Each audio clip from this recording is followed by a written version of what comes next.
이제부터 제2강을 강의하겠습니다. 从现在开始，我们要讲解的是撒母耳上的第2讲。 사무엘상 4장입니다. 今天的本文是撒母耳上的第4章。 장명은 언약궤를 빼앗김. 4章的大意是这样的：约柜被裸去。 첫째 때지 이스라엘이 블레셋에게 패전함. 第一大题是这样的：以色列被就是说非利士人战败。 1절에서 2절. 1至2节。 두 번째 때지 언약궤를 전장으로 가져감. 第二是将言约柜就是说拿到战场上。 3절에서 5절. 3到5节。 세 번째 언약궤를 블레셋 사람에게 뺏김. 第三是将言约柜被非利士人所掳掠而去。 6절에서 11절 상반절. 6节到11节的上半节。 네 번째 때지 엘리의 집이 망함. 第四大题是以利的家被败亡。 11절 하에서 18절. 11节的下半部到18节。 다섯 번째 이가봇이 출생함. 第5是以迦伯的出生。 19절에서 22. 19到22节。 여기 1절에서 5절까지만 읽어주세요. 对，我们现在开读一下4章的1到5节。以色列人出去与非利士人打仗，安营在以便以谢。非利士人安营在亚佛。非利士人向以色列人摆阵。两军交战的时候，以色列人败在非利士人面前。非利士人在战场上杀了他的军兵，约有4000人。百姓回到营里，以色列的长老说：“耶和华今日为何使我们败在非利士人面前呢？我们不如将耶和华的约柜从示罗抬到我们这里来，好在我们中间救我们脱离敌人的手。”于是百姓打发人到示罗，将那里坐在2基路伯上万军之耶和华的约柜抬来。以利的2个儿子何弗尼、非尼哈与神的约柜同来。阿门。 아멘. 이렇게 이제 4장에 와서는 이스라엘 나라와 블레셋 나라가 전쟁이 붙었습니다. 第4章，我们现在看一下以色列人和非利士人开始征战起来了。 엘리의 가정이 하나님 앞에 믿음 쓰지 않은 한마디로 말하면 타락한 죄값으로 전쟁이 일어난 겁니다. 就是一句话，就是以利的家庭里没有始发信心，因为堕落的缘故，才引起了这场战争。 창세기 14장에서 전쟁이 일어났는데 是从创世纪的14章开始引发这场战争。 하나님께서 믿음 안 쓰고 돌아가는 노수를 징계하느라고 전쟁이 일어났었습니다. 因为没有始发信心的罗德，神为了惩治他的缘故，引起了战争。 여기 4장에서 전쟁이 일어난 것은 엘리의 가정에 믿음 안 쓰고 돌아가는 죄값으로 전쟁이 일어났습니다. 这4章的战争是以利的家庭没有始发信心而堕落，而才引起了这场战争。 그래서 여기 이스라엘 군대가 4,000명이 먼저 죽임을 당했다고 그랬습니다. 所以说，在这里说以色列人被杀的人是约有4000人。 전쟁은 다 하나님이 주관하기 때문입니다. 因为战争都是神所主管的。 사무엘상 17장 47절에 撒母耳上的17章的34节的里面， 전쟁은 여호와께 속했다고 그랬습니다. 战争是属乎耶和华的。 여기 4장 3절 하반절에 보면은 하나님의 언약궤를 갖다가 그것이라는 표현을 했습니다. 那么在3章的下半部分，我们可以说，就是我们不如将神的约柜从示罗抬到我们这里来。 이스라엘 사람들이 이렇게 믿음에서 떠난 건 생각지 않고 하나님의 언약궤를 이용하려고 한 겁니다. 那么以色列人不想到自己已经离开了这信心，而且他们现在是想利用这个约柜。 언약궤를 이용한다고 해서 하나님이 도와주는 거 아닙니다. 那么在这里说，利用了约柜，神就能帮扶你的，不是的。 하나님 앞에 언약궤 속에 들어있는 하나님, 사신 하나님을 잘 섬겨야 하나님이 도와주십니다. 那么就是说，在约柜里面的，就是说活着之神很好去侍奉的时候，神才会帮扶于你的。 여기 3절 하반절에 그것으로 우리를 우리 원수들의 손에서 구원하게 한다. 그것은 하나님의 언약궤를 가리키는 말입니다. 那么3节的下半节说：“好在我们中间拯救我，脱离敌人的手。”这是指神的约柜。 하나님의 언약궤를 자기들의 이용물로 이용하려는 그 말 자체도 잘못된 겁니다. 那么他们说话的本身就想利用这个约柜，这话的本身就出现了问 그러니까 题。 하나님께서 도와주지 않았습니다. 所以说神没有帮助于他们。 전쟁을 좌우하시는 분은 하나님이십니다. 左右于战争的人是神。 그래서 이번 전쟁에서 우선 4천 명이 죽임을 당했고 那么在这场战争当中，4000人就被敌人所杀了。 10절 하반절에서는 3만 명이 죽임을 당했습니다. 那10节的下半节，这里有3万人被杀， 그래서 모두 3만 4천 명이 죽임을 당했다는 얘기가 되는 겁니다. 所以说这里说总共死了34000人。 그리고 하나님의 언약궤를 블레셋 사람들에게 뺏겼습니다. 所以说将神的约柜被着非利士人所掳掠而去了。 흠니와 비느하스 두 형제는 죽임을 당했습니다. 在这里说何弗尼和菲尼哈这2人，就是说被敌人所杀了。 그 엘리 제장의 며느리는 아기를 낳다가 죽었습니다. 那以利的儿媳妇在生产孩子的时候而去死去了。 그래서 20절에 그 아기를 낳다 죽은 기록을 말씀하고 있습니다. 所以20节当中出现了在生产孩子的时候死去的儿媳妇， 비느하스의 아내입니다. 这是一个菲尼哈的妻子。 흠니가 형이고 비느하스가 둘째가 되는 겁니다. 何弗尼是哥哥，菲尼哈是次子。 그러니까 엘리의 둘째 며느리가 아기 낳다가 죽임을 당했습니다. 而且说是第2儿媳妇呢，生产孩子的时候被死去了。 이가붓이라고 하는 말은 이렇게 하나님의 죽임 당하는 둘째 며느리가 이런 말을 했습니다. 那么就是说，就是以迦佛，这是说是什么意思呢？就是说荣耀离开以色列的人的意思，这是2儿媳 하나님의 妇说的， 영광이 떠났다는 겁니다. 就是说荣耀离开以色列人的意思。 성경에 보면은 아기 임산한 산모가 청격을 받을 때 아기를 그만 낳는 걸 볼 수 있습니다. 那么就是说生产孩子的时候是怎样的呢？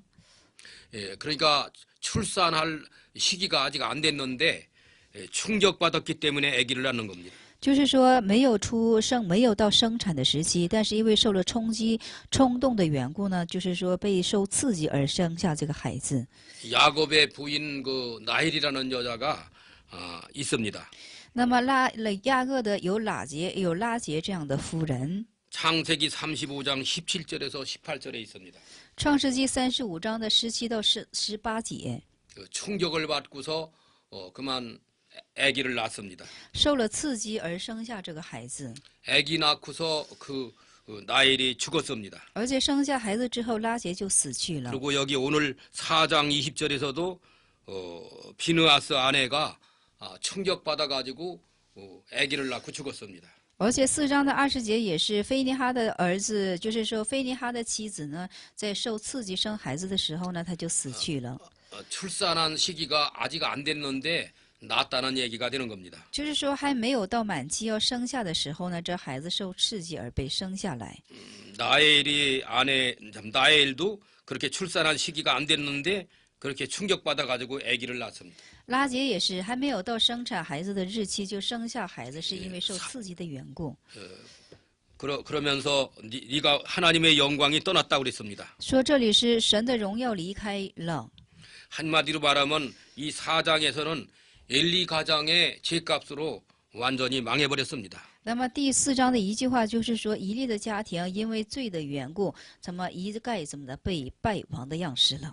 엘리 지제장의 죄는 두 아들을 하나님보다 더 중하게 여긴 죄였습니다.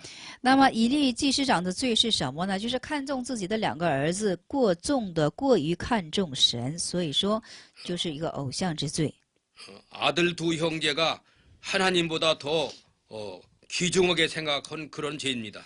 那么以利之罪是把这2个儿子看为比上帝还要可重要。 또 흠니와 비느하스는 이렇게 하나님 앞에 죄를 짓고 돌아가다가 망했습니다. 而且菲尼哈这和何弗尼呢是在犯罪之中，他们是死于罪恶之中， 죄값은 사망이기 때문입니다. 因为罪的代价就是死亡的缘故。 그래서 이제 죽임을 당한 사람이 3만 4천 명 죽임을 당했습니다. 所以说，在这里被所杀之人的数字是34000人。 피느하스 아내가 죽으면서 하나님의 영광이 떠났다고 그런 말을 했습니다. 而且是菲尼哈的妻子在生产孩子死去的时候说，神的荣耀离开以色列人。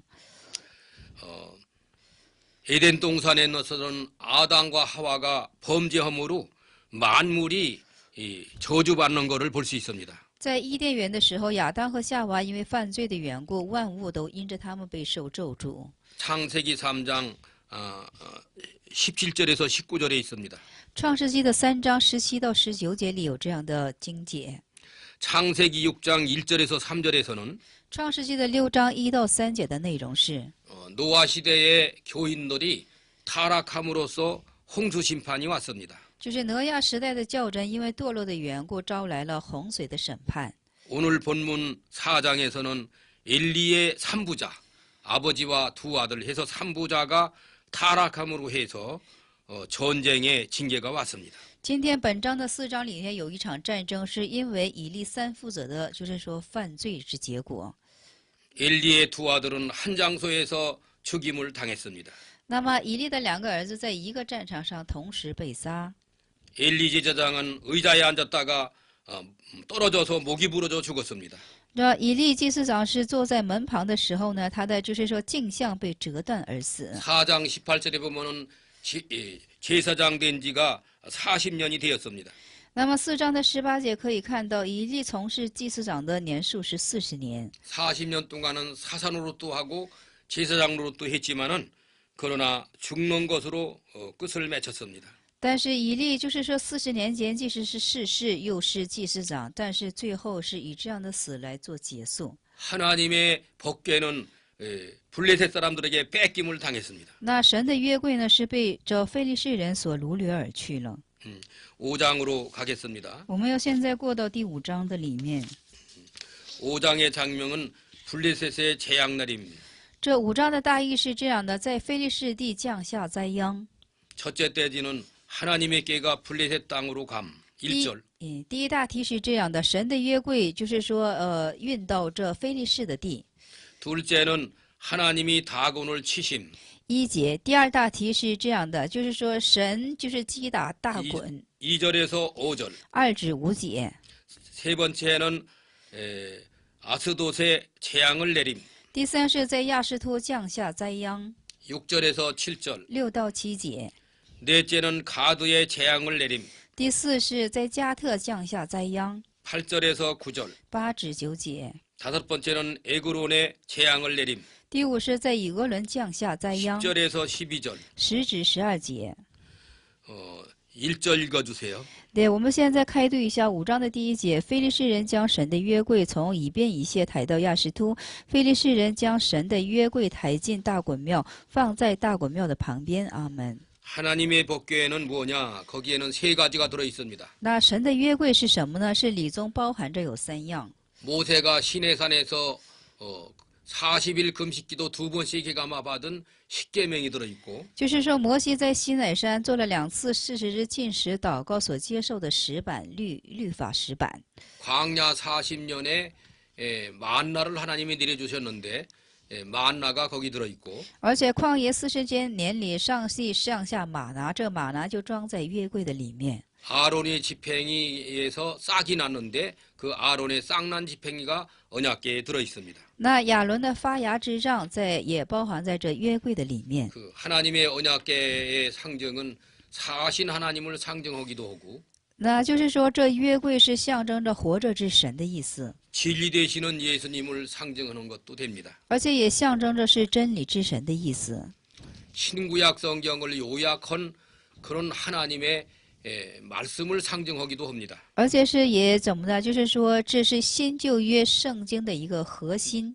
그런 귀중한 하나님의 언약궤를 죄값으로 말미암아 블레셋 사람들에게 뺏겨버리고 말았습니다. 那么这样非常可贵之，就是神约柜呢，就是说被敌人非利士人所运去了。 뺏겼는데 블레셋 땅에 들어가면서부터 하나님께서는 블레셋 사람들에게 재앙을 내렸습니다. 而且这约柜自到这非利士地以后，神就降灾殃与非利士人， 몸에 독종이 나게 했습니다.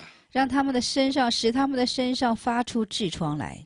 하나님이 이 땅에 지를 보내가지고 모든 그 농산물을 해치는 일을 했습니다. 而且上帝差遣，就是说上帝使很多的老鼠去吃掉，就是祸害他们一切所种收的， 그 하나님의 언약궤를 다곤의 신당에다 갖다 두었습니다. 而且把神的约柜放在大衮的神就是庙里。 그런데 하나님의 언약궤 앞에 다곤의 신이 꼬꾸라졌습니다. 而且这大衮之要就是说叩倒在神的约柜的面前， 하나님의 언약궤 앞에 고개를 숙여 박았습니다. 而且是在神的约柜面前，他的头是冲地而被 그 整的。 다음에는 목이 부러지게 만들었습니다. 하나님이. 而且呢，神使他就是使大衮庙的就是四肢都散开了。 이스라엘 사람에게는 하나님 앞에 죄짓고 들어가다가 언약궤를 뺏겼고 那么对于以色列人来说，他们因为犯罪之中的缘故，他们的与神的约柜被这敌人非利士人所掳掠而去。 무력을 써서 뺏어간 블레셋에게는 하나님이 진노를 했습니다. 那么无理与掳掠这约柜的非利士人呢，深向他们进行烈怒。 예레미야 10장 11절에서 耶利米亚的10章的11节当中， 천지를 지체하는 신은 하늘 아래서나 땅 위에서 다 망한다고 했습니다. 那么就是说，목사님 한 번 더요， 망한다. 한 번 더。 천지를 지체하는 신. 对，就是说使天地的神呢。 예레미야 10장 11절에 말하고 있습니다. 对，耶利米亚的10章的11节。 이스라엘 사람에게는 하나님 앞에 믿음 안 쓴 죄값으로 이렇게 많은 사람이 죽어야 했고 언약궤를 뺏겼습니다. 那么就是以色列人是犯罪在神面前的缘故，他们就是被战败，而且这约柜被非利士人所掳掠而去。 그래서 이 언약궤가 가는 곳마다 블레셋 땅에서는 독종이 일어나고 재앙을 하나님이 퍼붓습니다. 而且是神的约柜所到之处呢，就是说在那里人都发起痔疮来，而且降灾殃与他们。 독종의 재앙으로 죽은 사람도 많고 因为痔疮死去的人也非常的之多。 병들어 앓고 있는 사람도 많고 那有病在那里就是进行痛苦的 언약궤가 人 가는 也很多。 곳마다 재앙이 내려지고 있는 겁니다. 这约柜所到之处都有灾殃降下。 가드에 먼저 갔고 首先是加特， 그 다음에는 에그론이라는 곳으로 가기도 했고 然后是以格伦 가는 곳마다 이런 재앙이 내려지고 있습니다. 的所到之处都会有这样的灾殃降与他们。 이사야 42장 8절 하반절에 以赛亚的42章的8章的8节的下半节， 내 영광을 다른 자에게 내 찬송을 다른 자에게 뺏기지 않는다고 그랬습니다. 就是说我的荣耀不被别人裸去，而且我的赞美也不会被别人裸去的。 이사야 48장 11절 하반절에도 以赛亚42章的11节的下半节也是 내 영광을 다른 이에게 내어주지 아니한다고 말씀했습니다. 说，我不将把我的荣耀，我不将我的荣耀怎么的是正在腾与别人。 그 블레셋 사람들에게로 간 하나님의 언약궤가 가는 곳마다 재앙이 내렸습니다. 而且是到了非利士地的神的约柜呢，是所到之处都降灾殃与他们。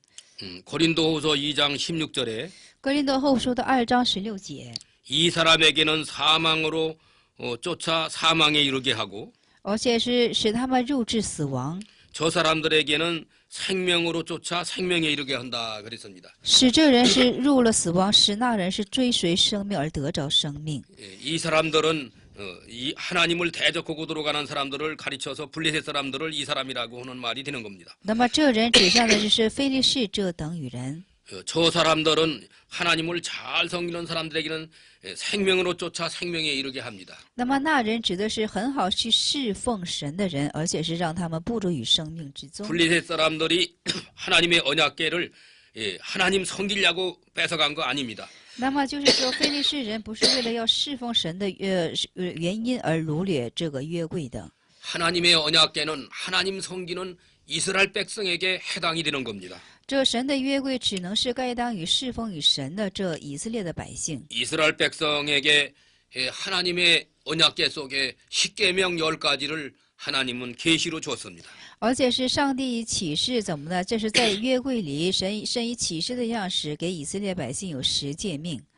십계명 속에 하나님을 미워하고 하나님 안 섬기는 자에게는 벌을 3, 4대까지 준다고 그랬습니다. 而且是违背于十诫命的人呢，上帝是什么呢？惩治于他，就是咒诅于他是3、4代。 하나님을 섬기는 성도들에게는 은혜를 자손 1000대까지 준다고 약속했습니다. 但是说侍奉神的这些就是恩典之后裔的身上呢，神是会祝福1000代的。 블레셋 사람들이 하나님의 언약궤를 하나님 미워하면서 뺏어간 겁니다. 那非利士人是仇视与神的缘故呢，而被掠去了这个约柜。 하나님의 언약궤는 하나님을 사랑하고 하나님의 계명을 지키는 성도에게 해당이 되는 겁니다. 那神的约柜是该当于侍奉神的人，是爱神的人。 그래서 뺏어간 블레셋 사람에게는 하나님의 진노로 재앙을 내린 겁니다. 所以说，掳去这约柜之非利士人的身上，神就降灾殃于他们。 다시 그 고린도후서 2장 16절을 읽어드리겠습니다. 那么我们现在重新读一下哥林多前书的2章16节。 이 사람에게는 사망으로 쫓아 사망에 이르는 냄새가 되고 那么在这人身上是什么呢？是2章的16节。我们现在呢 저 사람에게는 생명으로 쫓아 생명에 이르게 한다 그런 말씀입니다. 那么就是说，随称之着说这人呢是怎么的？목사님 고린도전서 2장 16절요? 예, 고린도후서 2장 16. 아니 고린도후서 2장 16절. 对，哥林多后书，大家不好意思，哥林多后书的2章16节，我们现在续读一下，就是在这等人就做了死的香气，叫他死；在那等人就做了活的香气，叫他活。这事谁能当得起呢？阿门。 이제 6장으로 가겠습니다. 对，我们现在过到第6章。 6장의 장면은 궤가 들어옴. 对，第6章的大意是这样的，就是说约柜的进入。 첫째는 블레셋 사람들이 여호와의 궤를 돌려 보내려 함. 第一大题是这样的：非利士人将神的约柜这么的转送回去。 1절에서 2절. 1至2节。 둘째 여호와께 속건제를 드려야 한다고 함. 第二是要向耶和华进行献上赎愆罪。 3절에서 6. 赎愆祭，而且是3到6节。 세 번째 수레에 궤를 실어 보냄. 第三是用牛车将约柜怎么呢？就是说将约柜送还。 7절에서 12절. 7到12节。 네 번째 베세메스 사람들이 여호와의 궤를 영접함. 第四是伯示麦的人将耶和华的约柜迎接下来。 13절에서 16절. 13到16节。 다섯 번째 금독정과 금지와 성읍의 수효. 第五是就是金痔疮和金属，还有诚意的守孝。 17절에서 18절. 17到18节。 여섯 번째 여호와의 궤를 들여다 본 자들이 죽임. 第六是就是说去观看耶和华约柜的人都死去。 19절. 19节。 일곱 번째 베스메스 사람들이 하나님의 궤를 옮겨가라고 함. 第七是就是说伯示麦的人就是说提议让这神的约柜挪去。 20절에서 21절. 20到21节。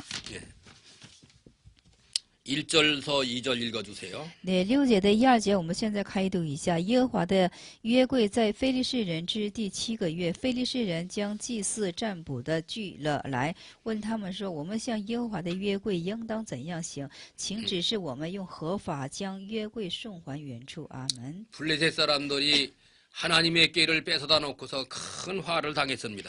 那么就是说，非利士人掳了神的约柜之后，遭了很多的祸患。 하나님 궤를 이스라엘 땅으로 돌려보내지 않는 이상에는 계속해서 화를 당할 겁니다. 而且是不将神的约柜送还原地的时候，他们会继续受这样的祸患。 블레셋 사람들이 섬겨야 할 궤가 아니기 때문입니다. 因为这约柜不是这非利士人所能侍奉的。 블레셋 사람들의 종교는 다곤이라는 신을 섬깁니다. 那非利士人所侍奉的神是大衮， 다곤이라는 신은 그게 신이 아닙니다. 这大衮神并不是神， 사람이 만든 인조신입니다. 인조신. 是人所造的人造神。 조금 전에 5장에서 보여줬던 천지를 잃지않은 신은 망한다고 했습니다. 那么就是说，这5章里我们所看到的，就是逆天之神，逆天 예레미야 的。 10장 11절에 있습니다. 예레미야 10장 11절. 那耶利米亚的10章的11节。 그래서 블레셋 사람들에게 재앙이 내려졌습니다. 而且是耶利，就是说非利士人的这个身上就有这样的灾殃降下。 재앙이 끝나지 않고 가는 곳마다 하나님의 교회가 가는 곳마다 이렇게 재앙이 내려져서 이제는 돌려줄 생각이 생겨났습니다. 而且是这样的灾殃是从不止断的，所以说非利士人想把约柜送还原处。 그저 돌려주지 말고 하나님께 속건제를 드리고서 돌려보내자고 그랬습니다. 那不要怎么呢？就是空空的，就是说送还原处，而且要进行献上赎愆之祭。 그래서 이제 쥐를 땅을 해롭게 하는 쥐 5개를 만들고 而且造作了就是祸害地的一个，就是5个就是金属金 블레셋 나라의 그 장관들이 5명이 되는 겁니다. 因为这非利士人有5个头领，所以说就做了5个金老鼠。 그 블레셋 나라를 대표하는 장관들 수를 5명의 수를 따서 5개 이렇게 금으로 만들었습니다. 那么就照着这非利士5个头领，所以说就造了5个金老鼠， 땅을 해롭게 하는 쥐도 5개를 만들었습니다. 而且是5个金痔疮，5个金老鼠， 그거를 이제 새수로에다가 싣고 而且是把它就是说装在这新做起的，就是说马车上、牛车上， 전나는 소 2마리에다가 이렇게 실려서 보내는 겁니다. 而且是以2个牛犊，而且是装载之后进行送 그런데 还。 새끼는 그 오양간에다가 붙들어 맸습니다. 那么就是说，将2只未曾复鹅的母，就是说复鹅有乳牛的母牛， 어미소 2마리만 이제 이렇게 딸려 보내는 겁니다.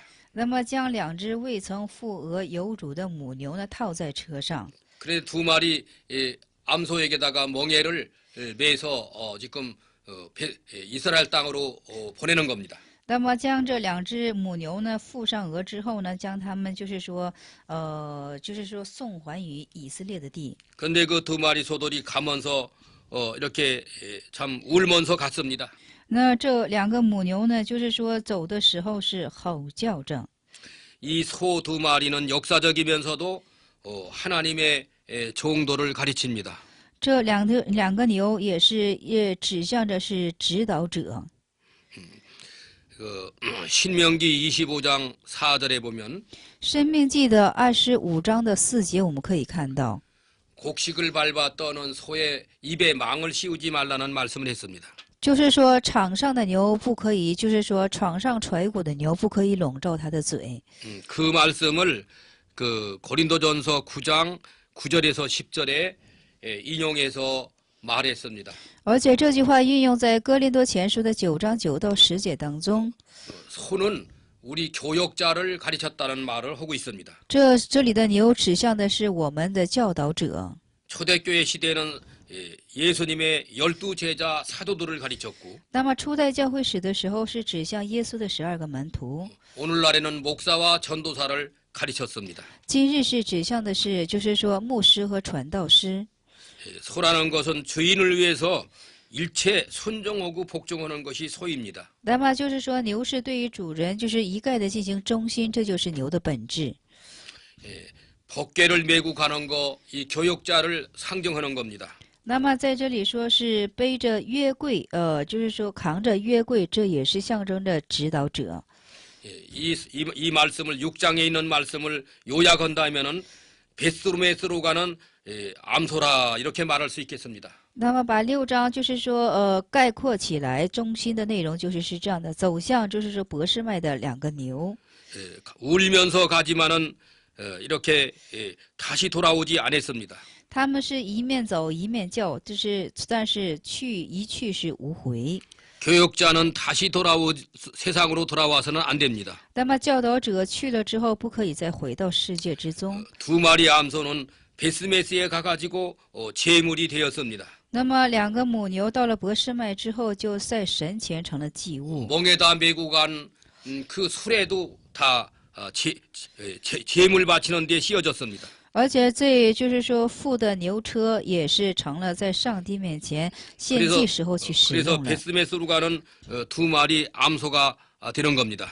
所以说就成了像这去往伯示麦的两个母牛式的样式。 누가복음 9장 62절에 路加福音的9章62节的之中， 예수께서 이르시되 主耶稣说， 손에 쟁기를 잡고 就是手里握着器皿， 뒤를 돌아다본 자는 하나님 나라에 합당치 않다. 向后看的人，这是不合乎是做天国的人。 우리 교역자는 하나님의 구원 사역에 쟁기를 잡은 자입니다.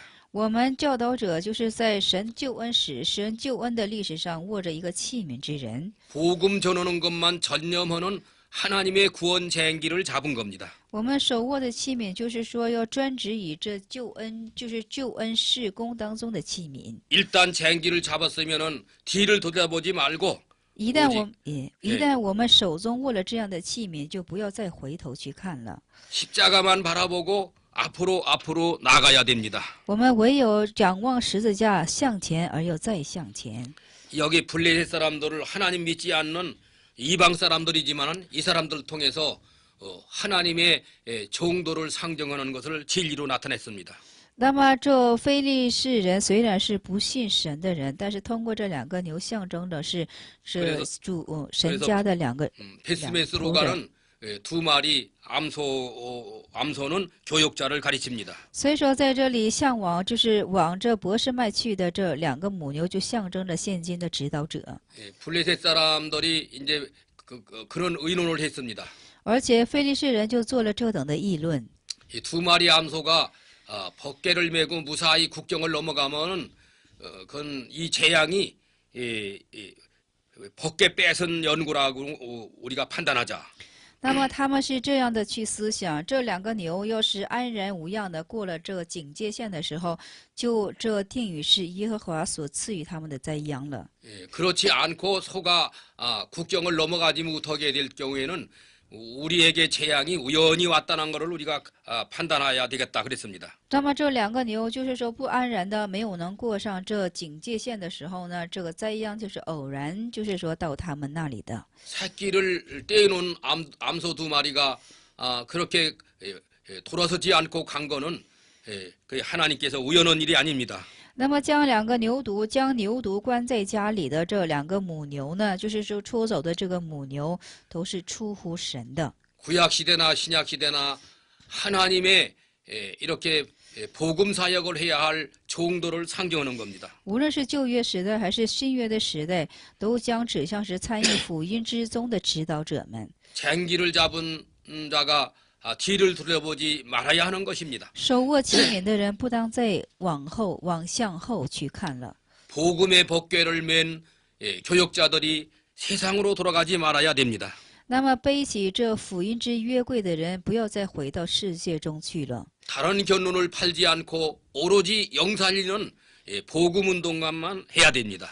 不要偏向左右，唯有去忠于这救恩福音之事工上去。 그래서 사도행전 6장에서도 所以说，《使徒行传》的6章的里面也是， 사도들이 이 구제하는 문제를 하다가 시험에 들었습니다. 而且使徒们在议论这救济问题的时候，就有了试探。 초대교회 안에 시험이 들어와서 편안치 못했습니다. 因为初代教会史的时候就遇着了这样的试验，而且进行 그래서 不平 사도들이 安。 깨닫기를 구제하는 일은 집사들에게다 맡기고 所以说，使徒们就议论说，把这救济的事情就分给这祭司执事们去做吧。 우리 사도들은 기도하는 것과 말씀 전하는 것만 전무하자고 그랬습니다. 所以说，我们使徒们只是要专攻于，就是说祷告和传讲福音的事情上。 그대로 해서 깨닫고 집사 세운 것이 사도행전 6장의 7 집사입니다. 那么如此明白之后进行执行的时候，就是说初代教会史的7个执事。 7 집사 중에 순교당한 집사는 스데반 집사이고 那么7个执事当中有殉教的执事，乃就是斯提凡执事。 전도를 많이 한 집사는 빌립 집사입니다. 而且传道多的执事是腓利的执事。 예나 지금이나 우리 교역자는 기도하는 것과 말씀 전하는 것만 전무해야 됩니다. 而且以前也是，现在也是，作为指导者的话，只是要专注于祷告和传讲话语的事情上。 예, 두 마리 암소가 하나님의 법궤를 싣고 국경을 넘어갔습니다. 那么这两个母牛就是拉着神的约柜呢，过了这个警戒线，过。 19절 좀 읽어주세요. 对19节，我们现在续读一下，就是耶和华因伯示麦人上观他们的约柜，就击杀他们70人，那时有5万人在那里。百姓因耶和华大大击杀他们，就哀哭了。阿门。 베스베스 사람들은 이스라엘 사람들입니다. 那伯示麦的人是以色列的人。 그 블레셋 장관들은 그렇게 무사히 넘어가는 걸 보고 자기네 본국으로 돌아갔습니다. 那么这非利士的人看见这牛已经安然的过了警戒线，他们回到自己的地方去了。 베스메스 사람들이 일을 하다가 하나님의 언약궤를 들여다보는데 하나님이 또 징계했습니다. 而且这伯示麦的人在劳动之中看见了神的约柜，他们上观的时候呢，神就击杀了他们。 여기 19절에 5만이라고 하고 가로를 열고 또 70인이라고 했는데 5만 명은 징계를 당하고 70명은 죽임당한 것을 보통으로 해석합니다. 我们这里有个小括号，就是原文作就是说70人加5万人，就是5万人，就是有5万人，而是70人是被击杀的人数。 하나님의 법궤를 그렇게 함부로 아주 경솔한 마음으로 들여다봤기 때문입니다. 因为神的约柜就是以非常就是说不谨慎的情形之下去看的缘故。 하나님의 법궤를 하나님 섬기는 심령으로 두렵고 떨림으로 보관을 해야 됩니다. 那么神的约柜因以谨慎而惧怕的心进行去保管。 레위기 18장에서는 利未记的18章的里面， 아론의 아들 형제가 하나님이 명하지 않는 불을 들이다가 죽임을 당했습니다. 因为亚伦的儿子们在神前献上反火的缘故，他们被神所击杀了。 역대서에 보면 웃사라는 사람은 하나님의 법궤를 만졌다가 죽임을 당하기도 했습니다. 在历代史上，我们可以看到有个叫乌撒的祭司，他摸了神约柜的时候就被击杀了。 하나님의 법궤를 어떤 물건 취급하듯이 함부로 했다가 이런 화들을 당한 겁니다. 而且他们就是对待神约柜的时候，只是像对待东西一样，非常的轻视的时候，就被神所击杀了。 이런 모든 것은 사신 하나님을 두렵고 떨림으로 섬겨야 할 것을 교훈하는 겁니다. 这所有的教训都在告诉我们，以谨慎惧怕的心当去侍奉神。 그러나 암소 2마리는 하나님 앞에 온전한 제물이 되었습니다. 但是两个母牛却在神前成了一个完全的祭物。 멍에로 술에다가 싣고 갔던 법궤는 하나님의 백성들에게로 넘어갔습니다. 而且这新做的车也是被过到神的百姓的那里。 수레를 패서 하나님께 제물 제사 드리는 데 사용되었습니다. 那么就把这两个母牛所拉来的车劈成柴，在神前献上祭。 두 마리 암소는 온전히 하나님께 제물로 바쳐졌습니다. 那么两个母牛是完全的在神前成为一个祭，就是献 이것이 祭的样式。 교역자상을 보여주고 있는 것입니다. 这就是很好的去显干教导者的，就是说样式。 이 중대한 일을 깨달은 사도 바울도 이렇게 하나님 앞에 순교의 제물로 바쳤습니다. 而且是就是说能够明白这重大真理的保罗，也是在神前被成为祭物的缘故献上去了。 예수님의 12 사도 가운데 사도 요한만 순교 안 하고 나머지는 다 순교 제물로 바쳐졌습니다. 在耶稣的12个使徒当中，其他的使徒都被成殉教的样式，唯有约翰，就是唯有约翰没有，就是说殉教在神前。 사도 요한이가 믿음이 부족해서 순교 안 한 거 아닙니다. 并不是约翰的信心是不足的，而且是在神前成为一个祭物的，就是说没有殉教。 다른 사도들은 순교 제물로 받으시고 사도 요한은 오래오래 장수하면서 복음 전하게 하나님이 하신 겁니다. 那么就是说，其他的门徒呢，就是说使徒都是以殉教的样式，唯有约翰呢，神使他是常常在受受。 예수님을 따라가는 우리들은 자기를 부인하고 제 십자가를 지고 주님을 계속 따라가야 됩니다. 那么信于主耶稣基督的我们呢，应该是背起自己的十字架而进行 베스메스로 가는 否认自己，跟随耶稣。 베스메스로 가는 두 마리 암소와 같이 제물이 돼야 됩니다. 要像这走向这博士麦的两个母牛一样，成为在神前成为一个祭物。 소를 먹이는 주인에게 있어서는 소가 아주 절대 주인 것이 됩니다. 而且是在一个就是拥有牛的牛主那里，这个牛是他的所有权。 새끼를 낳아도 주인 것이 되고 而且这牛下了崽子，这个崽子也是属乎主人的。 거름을 밟아도 그 주인의 거름이 됩니다. 而且是即使施肥了，这施肥也是成为主人的份。 오줌똥을 싸도 소에게서 나온 거는 주인을 위한 거름이 되는 겁니다. 即使这流了牛拉了粪便，这粪便也是属乎主人的。 소를 주인이 잡았을 때 하나 버리는 것이 없습니다. 因为这主人就是抓住这牛的时候，这牛的所有都是属乎主人的。 가죽은 가죽대로 쓰임을 당하고 皮是按皮的功能去使用， 뼈는 뼈대로 쓰임을 받게 되고 骨是按骨的就是用处去使用， 고기는 고기대로 주인에게 쓰임을 받는 것이 소입니다. 而且肉是按肉的作用去被主人而去使用。 그래서 소는 교역자를 상징하는 것입니다. 所以说这里的牛是指向就是说教导者。 다시 신명기 25장 4절을 읽어드립니다. 那我们重新就是读一下《申命记》的25章的4节， 곡식을 떠는 소의 입에 망을 씌우지 말아라. 就是场上揣骨的牛不要笼罩它的嘴， 곡식 떠는 거는 소가 주인을 위해서 일하는 것을 말합니다. 就是场上揣骨的牛是为主人而去做工， 주인을 위해서 논도 갈고 밭도 갈고 那么为主人的缘故而去耕田种地， 주인을 위해서 멍에 메고 짐을 싣고 다니기도 하고 而且是为主人的缘故去被负轭拉车，而且进行来往。 주인은 하나님을 상징하는 겁니다. 这主人指向的就是神， 소는 교역자를 가르칩니다. 牛指向的是教导者。 그래서 바울은 사도행전 20장 22절에서 所以说，《使徒行传》的20章22节里，使徒保罗是。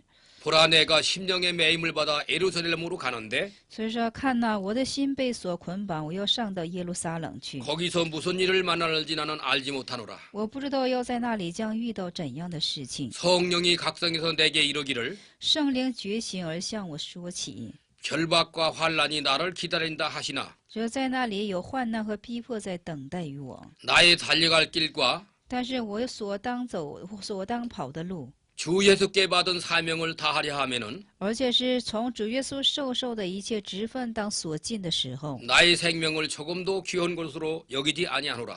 那么一点都不以自己的性命为念。 그러한 뜨거운 마음을 가지고 예루살렘에 갔습니다. 他以这样热肠的心去走向耶路撒 제자들은 冷。 가지 말라고 말렸습니다. 接着弟子们就是参滥于他，阻止他去耶路撒冷， 울면서 말렸습니다. 哭着拦阻了他。 바울이 예루살렘에 가면은 반드시 죽을 것을 내다보기 때문이었습니다. 因为他们都看见了，这上到耶路撒冷的时候，保罗必被死去的。 바울이 죽는 것은 그거는 순교입니다. 那么保罗之死就是一个 하나님을 殉 위해서 教， 복음을 전하다가 순교의 제물로 바치는 겁니다. 是为神的缘故而进行，就是 이것이 说宝贵的殉教。 베스메스로 가서 제물이 되는 두 마리 암소를 보여주는 겁니다. 这就是去往博士麦的两个母牛之样式 여기까지만 的。 하겠습니다. 我们今日就讲到这里， 감사합니다. 感谢大家。